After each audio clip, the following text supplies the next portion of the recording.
Hey everyone, it's Jason. Welcome to Command of Nature. This is a brand new deck building head-to-head battle game by Unstable Games, who do, I usually have a logo here for them, that do like the Unstable Unicorn games, Here to Slay, Casting Shadows, all those fun different games with fun little creatures.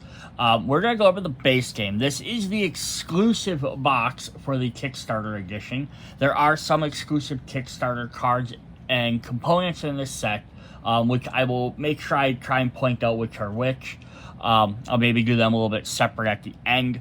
And then I will be doing a second part of this video where I go over, like, I'm going to go over all the upgraded components and stuff like that. They're not necessarily Kickstarter, but they're like add-ons and stuff. But that'll be a different video, so this is just going to focus on the base game. So your box, if you see this in the stores, won't be all foily like this probably.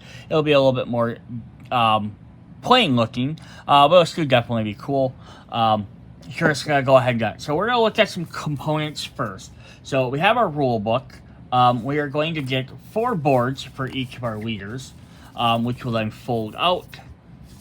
And they'll have different information on what you can do on your turn, some different abilities you can do, and we'll head into them in a little bit. You'll get 4 starter decks for each different leader or sage as you have. So each player gets their own unique starter deck. So this is one that's a little bit different than deck building games.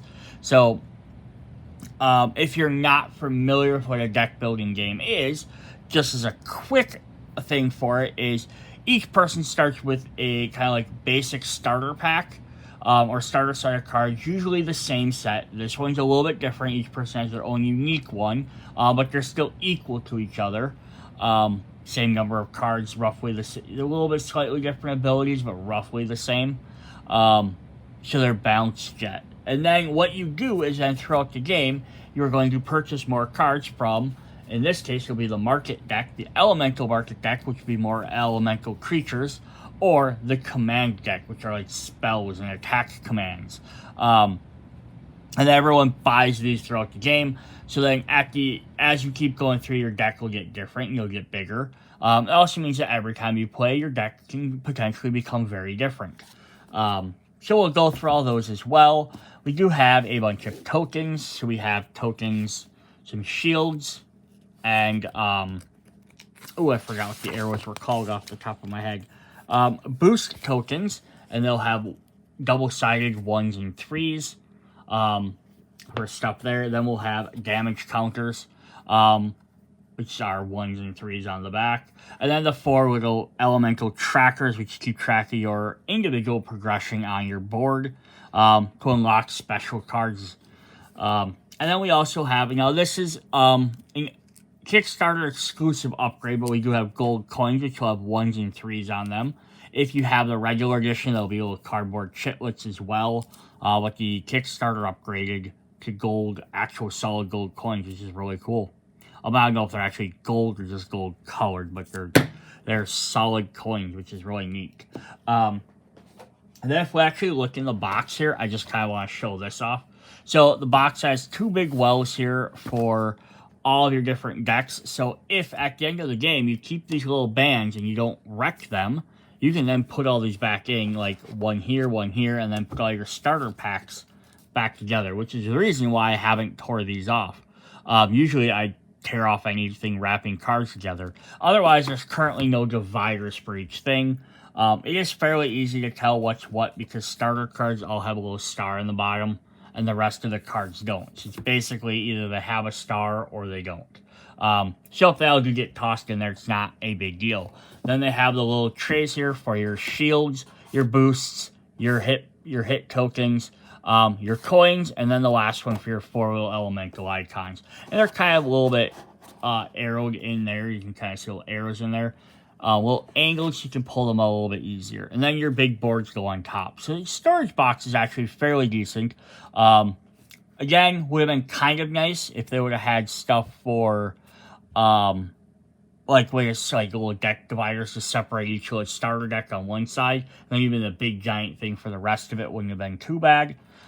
If we put all these back in here, though, I just want to kind of show this off as well as long as we're looking at this. You can fit, there's a decent amount of room left in there. So if they release an expansion, which with the way they've been doing, they usually release 1 to 2 expansions for most of their games.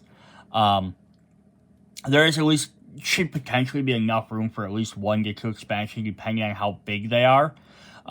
Each deck, you're going to have to have another full-size deck like this if you had 2 more characters, and then you'll have to have a couple more command in that. There's also probably enough room in there to sleeve all these as well. Now, once they all get sleeved, how much extra room there's going to be might be a little bit issue. You might actually have to have these guys on this side and some starter cards on either side. Also, once you sleeve them, these little tabs won't fit anymore. So that's just something to keep in mind if you decide to sleeve them. Alright, so before we look at individual cards, let's look at what the game is and the rules. I'm sure going to play as this by little elemental creatures. So, how to start. Each player is going to get a starter Sage board and their Sage pack with their cards. Their Sage pack will contain the following cards. Now, this is where it gets a little bit interesting because some of these cards, even in here, well, one of these cards is technically listed as a Kickstarter exclusive, so it might not be in there in your regular game. So we have the Elemental Sage, which is a actual card on your board that represents your character. You have 3 Elemental Champions, which are like your very powerful guys, which actually end up going up on your board. You have 4 basic guys, and you have 3 warriors. And warriors are your general fighters throughout the game. They're other characters you buy. Then you have a bunch of commands. This yellow one here, on the other hand, is a ritual spell, which might not be in your base game if you don't have the Kickstarter version. So just a heads up there. So then you set this up as a pyramid. Your 3 different commanders or champions go on the various spots on their board that have levels, icons on them, which will match the different levels on here. And essentially you unlock them throughout the game. So as you go through and you unlock more and more powerful cards, then you set the rest of your cards up as a pyramid. Your 3 basic guys, your elemental sage, and then 2 of your champions. So you have 1 champion left over. Because you start with 3 of them. So you get 3 of them down there. You get 1 left over. And you actually have 1 extra elemental basic card as well. But yeah, so the game basically kind of works. And you set it up like this as a pyramid. So you're attacking. And then throughout the game, there are various cards that do ranges. Some are melee, so they can only hit the next row. Other ones are range, so they can hit farther through. And then the characters have different abilities to do that too. If you're playing 4-player, which you can definitely do, then you just set it up the same way. But instead of having a straight pyramid, you set it up as a staircase. But then characters will have various abilities that are based off of if they're in level 1, level 2, or level 3. So moving characters around will make, and placing them in certain positions will make a difference as you go along. And at least space for your deck and discard pile. Then take your elemental tracker. So you're going to have your 2 different sets of decks. Your command market deck and your elemental command deck. And you're going to play, reveal 3 of each. These are the spots everyone can buy cards from. All the cards will have the gold in the corner versus starter decks having the star. So this is what your end game or playset should look like. So head-to-head with all the cards access to everybody. Or, again, giant if you're going to play with 4 players. So very cool. And there's a fun little picture of them battling. Alright, how to actually play. 4 phases. So during phase 1, you'll use the Daybreak effects. If any elementals in your formation, including your Sage, have Daybreak effects, knowing the little sun symbol, you use those effects in any order during phase 1 of your turn. If you continue to phase 2 without using a Daybreak effect, you may not use it later. Phase 2. So if you're playing with 2 players, during phase 2, you spend action points to perform standard actions and faction actions. You can spend up to 4 AP during your turn. Unspent AP does not roll over. If you're playing with 4 players, your team will spend points. So you're playing 2v2. You get 6 points instead. So your actions are standard actions. Each one costs 1. You can summon an elemental from your hand to your formation.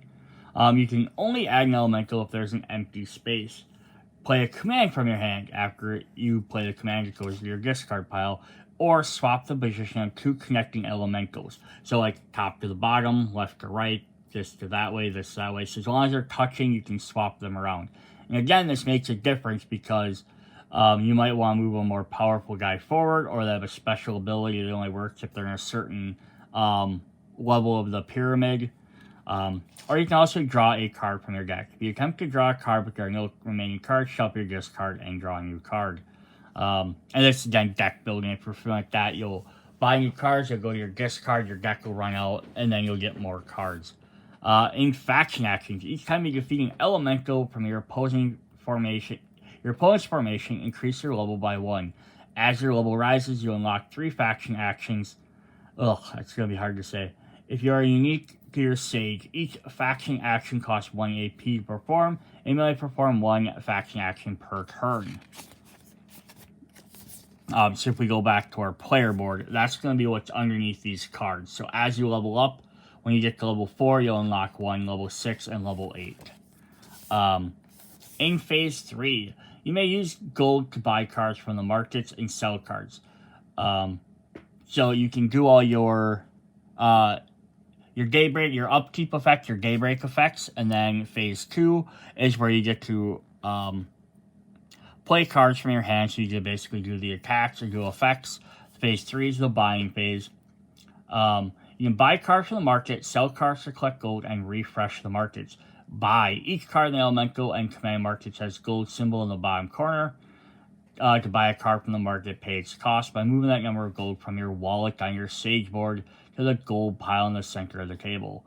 You buy a card, add it to your discard pile. If that card is an elemental, you may spend 2 additional gold to bring it directly into your formation if you have a slot. That's pretty cool. There shall always be 3 cards available. If you buy a card from either, immediately refill it. To sell a card, simply move that card from your hand to the game box to remove it from the game. You may sell any number of cards during Phase 3. When you sell a card, collect gold equal to half that cost rounded up. If that card is part of your Sage pack, you know you buy a star symbol, you collect 1 gold if you sell it. Yeah, because they don't have a gold symbol, so they always get 1. So, upside about selling cards is if you, especially your starter cards, because they're generally weaker than cards you could buy later on, less attack power, less hit points, the basic little guys don't even have any abilities. You could sell them to gain extra gold to buy better cards. And they also removes cards from your deck so you can draw other cards more often. So if you're playing with 2 players, you cannot have more than 12 gold. If you're playing with 4 players, you cannot have more than 20. You and your teammate can spend and your gold collectively interchangeable, but you maintain separate decks and discards. You can also refresh the market. Spend 1 gold to remove all available cards to the bottom of the deck and flip the top 3 cards up. You do this multiple times. In Phase 4, during your Phase 4, you'll clean up your hand before you end your turn. Do this by discarding any number of cards from your hand, then drawing from your deck until you have 5 cards. If you have more than 5 cards in your hand when you reach Phase 5, you must discard until you have no more than 5. So yeah, this is a really neat thing for deck building because you always want to try and get new cards. So instead of being stuck with cards you can't use, you could discard parts of your hand to hopefully draw some of them cards you just purchased. How to win. With 2 players, defeat your opponent's sage and you win the game. If you're playing with 4 players, you must defeat both sages. So your sage you have to really protect. Alright, then we'll look at some of these other things as we go through. You have a sage board. We have our 4 different factions. Let's kind of see what they do. Pebbles. The Pebble faction focuses on defense with shield generation. Droplet faction focuses on card advantage formation manipulation with balance between offensive and defensive. Twig focuses on offense with boosted damage. And Leaf focuses on discard manipulation, discard pile manipulation, and balance between offensive and defensive. So you have defending, attacking, and then you have one that's going to be trying to draw cards, but it's going to be kind of both attacking defense. You have one that's going to play the discard pile. So one plays a deck, one plays with a discard pile. So very interesting. types of cards, we'll kind of go through the information on them in a minute. But we have 4 main types. We have Sage Elemental Sages. If you have no Sage in your formation, you lose the game. So this is basically your character that's on the board. You do not want them to die. Basic Elementals. These Elementals have no effect, but you can still use them during combat. Your Sage pack comes with 4. You can purchase additional basics from the Elemental market. So just cheap guys to help take damage. Elemental Warriors. These elements have different effects when they're positioned in certain rows on your formation. Your Sage comes with 3 Elemental Warriors and purchase additional ones from the market. And then Champions. These are extremely powerful Elementals. Like Warriors, have effects that can be used when positioned in certain rows. May only access Elemental Champions by defeating Elemental in your opponent's formation. So everyone's gonna have access to their Sage, obviously. Basics and Warriors are more cards you can buy from the market, but Champions are only available to each character. Each one has their own. We have Daybreak effects, which happen during phase 1, and triggered effects that happen when something denotes it.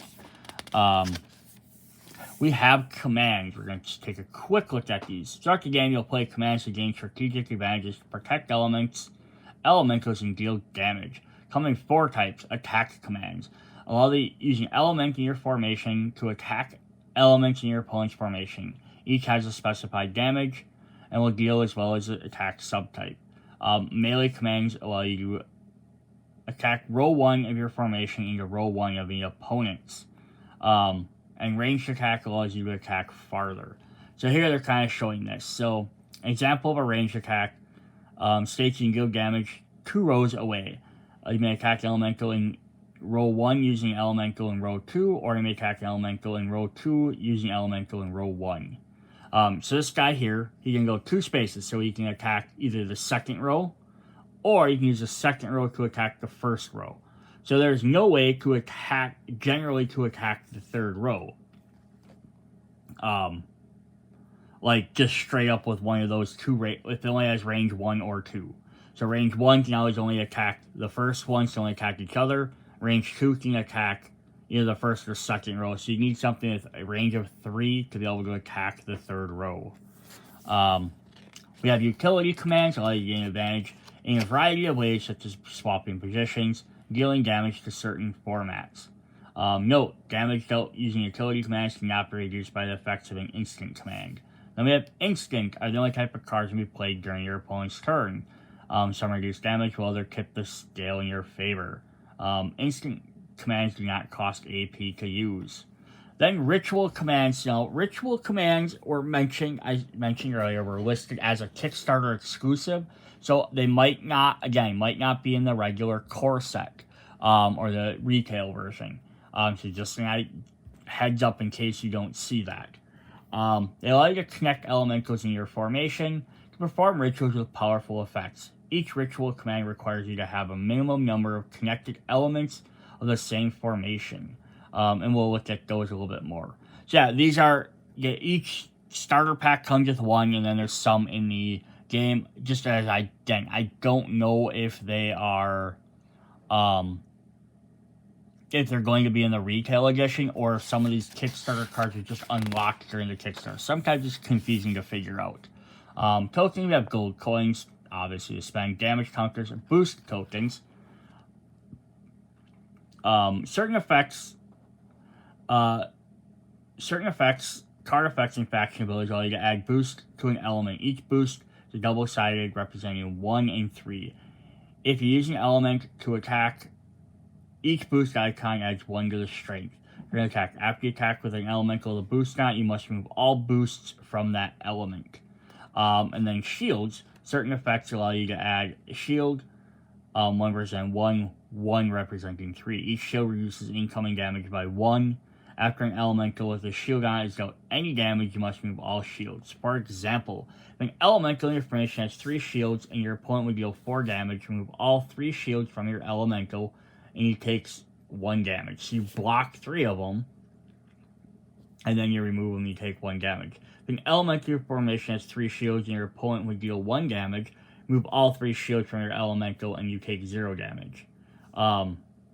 So yeah, this is very interesting the way the boosts and shields work, because They will definitely give you extra attack or extra defense, but they're all or nothing. So someone might be like, oh, this guy has 3 shields, right? They might hit you with a 1 attack just to waste all your shields, right? Alright, let's look at some combat. During your turn, you'll initiate combat by playing your attack command. Your opponent has a chance to respond by playing any number of instants to reduce damage or gain advantage in some other way. To calculate damage is described as an effect on attack command, then add damage for each boost on your attacking elemental. Subtract any damage reduced by instant commands, then subtract 1 for each shield. If the damage calculator is greater than 0, add damage counter to your opponent's elemental equal to the damage. Remove all boosts from the attacking elemental and all shields from their opponent. If at any time the amount of damage on elemental equals or exceeds the card's HP, that elemental is defeated. The elemental in your formation is defeated. Do not add it to your discard pile. Instead, return it to the game box to remove it from the game. Return any tokens that are corresponding. So this is very important here. This is why you need to keep buying more cards, because every time one of your characters gets defeated, your elementals, you lose them. And this is where eventually, like, you're like, well, okay, I can't generally attack the 3rd row. But what's going to slowly happen over time is you defeat this card for level 2, you can move one of these guys up, and eventually you might not have a 3rd row anymore because you don't have enough cards to keep making them. So each time you defeat an elemental, increase your level by 1 in your play tracker, like so. If you're playing with 4 players and you defeat an elemental in your opponent's formation by attacking with an elemental on your team's formation, you only increase your level by 1. Your teammate does not increase theirs. If an elemental in your formation is defeated, it leaves an empty space. You might have to shift your formation before a game can resume.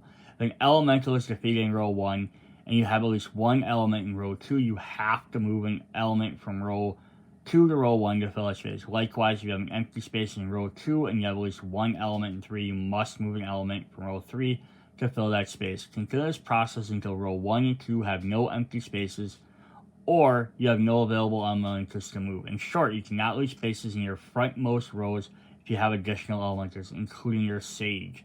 So you might end up having to do is, like, right, if this guy in spot 2 got beat, you have to move one of your guys up. You might, at some point, then move them up, then you have an open hole in 3. You could play a guy there, then you might have to spend actions to try and move that guy up towards the front line. And that's where them AP points, where they give you 4 every turn, is going to be very valuable. Especially if your Sage has to get moved up ever, and you end up buying a couple more guys, you might need to move them around. Cool. Once you've tasted sweet victory, it's time to pack up. Return any cards in the game box to the center table. Collect all cards in your Sage pack, place them in a pile.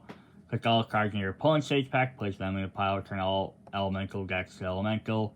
In the left compartment, turn all command market cards to the market deck, place them in the right component. All the Sage packs on top of the market, tokens in there, and all boxes. Just kind of, they just kind of tell you to stack the box, which is interesting. Alright, so going through the rules took a little bit longer than I thought it would be, so I think what we're going to do is we're going to jump in and do a part 2 of this, where we'll go through all the decks, all the cards in there. So we will see you guys in part 2. Bye.